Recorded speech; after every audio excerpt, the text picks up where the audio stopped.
Cool. Right. So when it comes to fitness, what is the difference between being motivated, right? Motivated to do something, and then being disciplined with it? Okay, that's a good question. All right.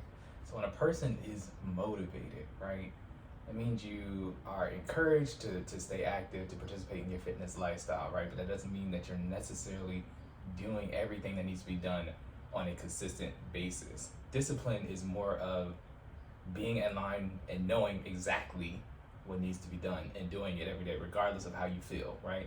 So it is possible to be motivated one day and, you know what I mean, do everything that needs to be done to stay in shape or meet your goal, whether it's to lose weight or gain muscle, whatever it needs, you know, whatever it is, and execute, but not be motivated the next day, right? So motivated is literally almost like a feeling. Disciplined is executing according to plan, regardless of how you feel that day. And you'd much rather be disciplined than motivated. Because there's going to be days like that where you're going to wake up, you're going to feel like you don't feel like getting it in today. And that happens. I'm not going to act like we're not robots, right? We're people, we're humans. It's a thing. But you want to make sure you're disciplined, you get up, you want to stay as active as possible, get it in with your plan, whatever your planned exercise is, increment for that day, right? So let's talk about exercise increment. So if you're working out and you want to stay, like maintain or stay in the current format in which your body is in, you want to get at least 150 active minutes on a weekly basis. And when I say weekly, I'm talking about calendar week, so that's 7 days. 150 active minutes. Yes. I thought you were about to say a day. No. I know, because I was like, that's not what you said last time. We're going to do our best to make sure we don't contradict ourselves. Yes. That'd be me. Okay, 150, 7 days a week or 5 day week? So a calendar week is how the information is disseminated. But I personally, I like a 5 day week, right? Because let's be honest, people don't want to exercise every day, right? Like, again, this is difference between being motivated and being disciplined, right? You're motivated sometimes, but being disciplined is, okay, this is what I have to do to maintain, right? So you're disciplined at least 5 days a week. You're probably going to take at least 2 days off. Usually don't want them to be, I mean, it could be the weekend, right? But you try not to make those days back to back, right? Because there's a whole scientific process that your body goes through when you're inactive for, about 48 hours or more. So you kind of want to break those 2 days apart. Okay. So yeah, 150 minutes, and you break that down across 5 days. Do the math, Cory. What's that? 30 minutes a day. Nah. I'm about to say. I'm doing that for my benefit because we both know how I am with math. So episode 2, I was a little slightly messed. I've been working on my short math, but yeah. So I was like, don't. No, I'm not trying to play you, bro. I appreciate it. Don't embarrass me in front of our fans. It's for my benefit. I'm being very clear because I'll be out here like 27. Right. What's 9 plus 10? 21. Right. Okay, stop. Got you. But that's 30 active minutes a day, guys. All right. So you want to make sure that you do some type of physical activity, at least 30 minutes on those planned workout days for the week. If you're trying to lose weight, create a caloric deficit, gain muscle, you actually, and this is a recommendation from the ACSM, the American College of Sports Medicine, guys.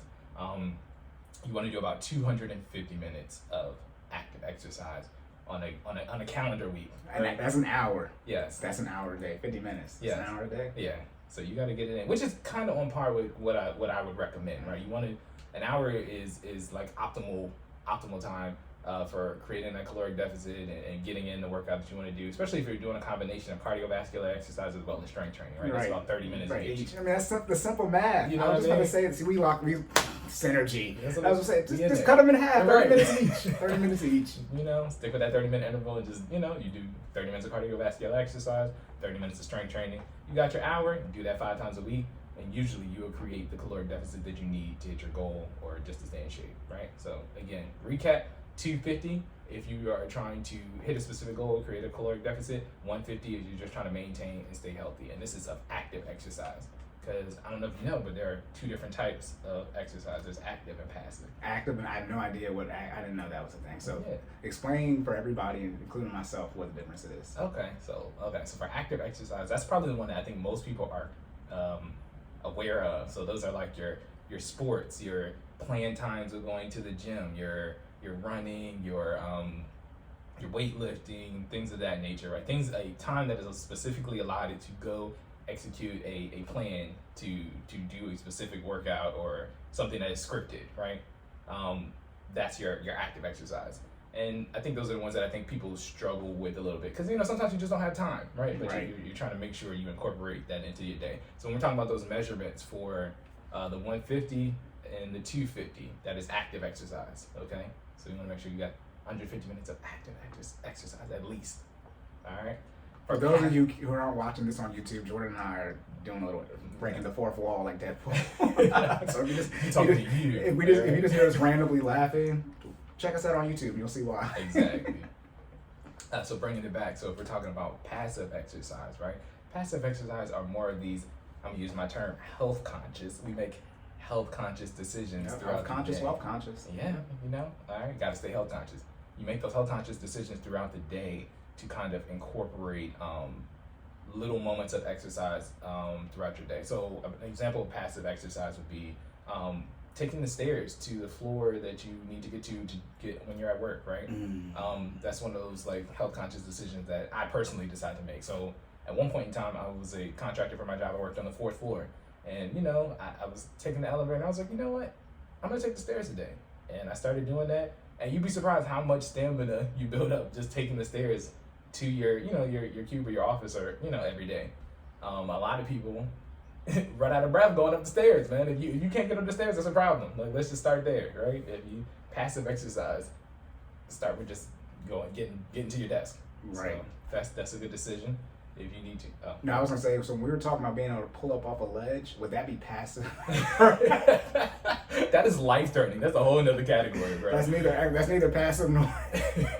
Okay, that was a bad joke. Look, My bad. if you're hanging on that ledge, get up by any means necessary. All right. You better be active as. That's when your adrenaline kicks in. You're gonna get off that ledge one way or another. That's the definition of an active exercise, because you're gonna be inactive. My bad, y'all. Don't be inactive. You're gonna because be you decided not to be inactive. active. Oh my goodness. Oh my goodness. Look, We're too comfortable now. We on one today. Oh man. But yeah, bringing it back full circle. So those are the two categories. But yeah, just executing a combination of both will help you achieve a more balanced lifestyle. So again, I am disciplined when I decide to do a minimum of 30 minutes recommended hour workout every morning, right? And active exercise is one of those things, like it can become really peaceful, really stress alleviating if you do it consistently. Make it a part of your morning routine, guys. I tell this to the FinallyFit crew all the time. Shout out to the Fit fam. All right, I tell them this all the time. Get up, get that work in the morning. You'd be surprised how much it gets you right for your day. It gets your mind right. It's almost like just setting the temperament for the day, right? Like how you're going to execute. You get up, you mentally prepare yourself when you go to the gym, right? Because remember, we're going to the gym, we're staying time efficient when we're in the gym. We're going to execute, we're going to go on with a plan. We're going to hit our cardio as well as our strength training. We get in, we get out. But I said all that to say it's really one of those things that kind of just gets your mind right. I recommend it in addition to, some people get up, they read, they do like morning affirmations. Mine is working out, right? Like some people do, they sit there, read, they get their coffee. I got to get to the gym every morning to make sure I start my day off right. Right. So do you feel, not you, but in general, do people feel better when they work out in the morning or when they work out in the evening? Or is that like some type of science behind that? That's a good question, bro. So take it from somebody who favors both, right? And I know you're supposed to pick a side. Yeah, I favor both, right? There are pros and cons to each side. I would say working out in the morning, you tend to build up more of a structured routine. You get it out the way. I think that's one of the biggest benefits of working out in the AM versus the PM. When you get it out the way, if I decide, I have a rough day at work, the kids are driving you crazy, you just, whatever happens, the stresses throughout the day don't impact the fact that I've already gotten my minimum of 30 minutes of exercise out of the way. If I decide I get home at 6 o'clock, I don't have any other obligations for the day, I don't have to do anything if I don't want to, right? That's the main pro of working out in the morning. But then there's working out the evening, which also has its benefits, right? If you're just not a morning person, a lot of people, I was not a morning person for a long time. Yeah. Like it had to grow on me. Like, we wake up at 5 a.m. now. A lot of time the sun's not even up yet. And you have to get your mind right to be able to do that. But I will say the first 2 weeks will probably be the roughest patch of adjusting your schedule, because you got to get up, you got to, you got to mentally prepare to get in and get the work in, right? So that takes a little while. But once you get it in, it's good. That nighttime workout though, you usually got the whole gym to yourself. You know what I mean? Which is also a benefit, right? Like most of the time, like maybe we were talking about. I know last episode we were talking about dodging that person who does the the person who skips leg day. Exactly. Yeah. So you don't have to worry about those people if you're working out. You know, they're not 11 o'clock in the night. Yeah, they're gonna be in the gym for 5 hours. Exactly. I mean, they might still be there, Yeah, but they might still be there actually. So maybe you might have to worry about them. But no, yeah. I mean, there are less distractions at nighttime, right? You can isolate. You can kind of take your time if need be. The problem is the wind down afterwards. So usually, working out at nighttime, you'll have to stretch out your schedule. You'll be up longer, right? And we talk about how important sleep is to the recovery after your workout. So you want to make sure you get enough sleep, but it's hard to do that if you're going to the gym at 10, getting out. Let's say you're 60, 75 minutes. You're getting out at 11:15, 11:30, right? Then a lot of times your blood is flowing, you're almost like wired up, right? So there's like a decompression period you have to go through before you can actually like sleep peacefully. Mm-hmm. And that varies from person to person, but that could take a while. So for me, I'm up. I mean, again, why I prefer to do it in the morning, I wake up after I work out, right? So if I'm doing that at 11:15 p.m. at night, I got at least an hour before, I'm ready for bed. And then I'm not going to sleep till 12:15 and I'm still trying to get up at 5 o'clock. Exactly. So what are we looking at? 4 hours, 45 minutes of sleep? Like, right. That's not optimal. We talked about sleep cycles before, right? Like, that's not it. So you need at least 4 to 6 hours recommended, right?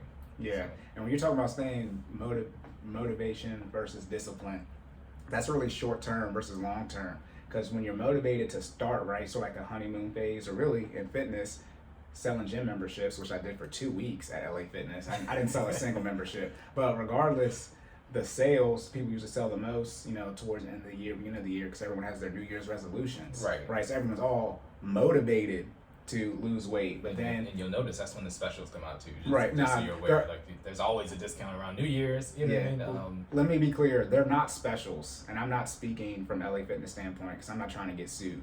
But in general, based off the training I had, there are no specials. They just elect when they want to offer that deal. Like the deals are already there, they just don't offer them to you through the year. So like Mother's Day is coming up, right? There's no Mother's Day special. It's already in their system. They're just choosing when to offer it. Oh wow, okay. Back to the scams. Oh, talking about budgets. Cancel your gym membership if you're not going. Talking about those are hard to cancel too.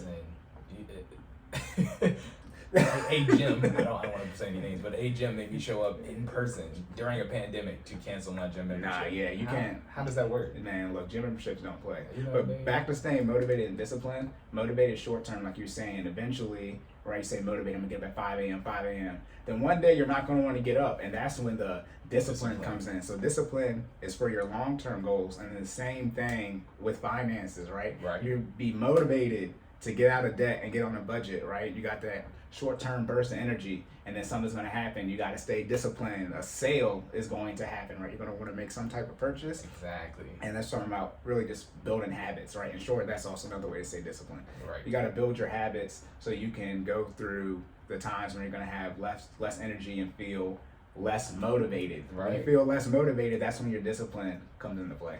Exactly, man. All about building those habits, right? Yes, You got to make sure we stay locked in, because the goal is to be able to sustain, right? You motivation might get you on the path, but it's not going to take you the distance to finish the race, right? You can't sustain that high level of energy. I mean, you can try to, but you'll burn. That's what burnout comes from. Exactly, and you don't want to burn out. Don't want to burn out financially. Don't want to burn out from a fitness perspective. Right. Well, if you work with me, I'm going to burn you out financially, and that's not intentional. I mean, no. See, I'm just going to do my best not to lie, but also not cuss. It is very intentional, but it's because the lifestyle you likely want to have and the money you want to have, you can't lift that weight yet. And so I'm trying to get you to that point as fast as possible, right? You want to go on vacation, take trips now? Okay.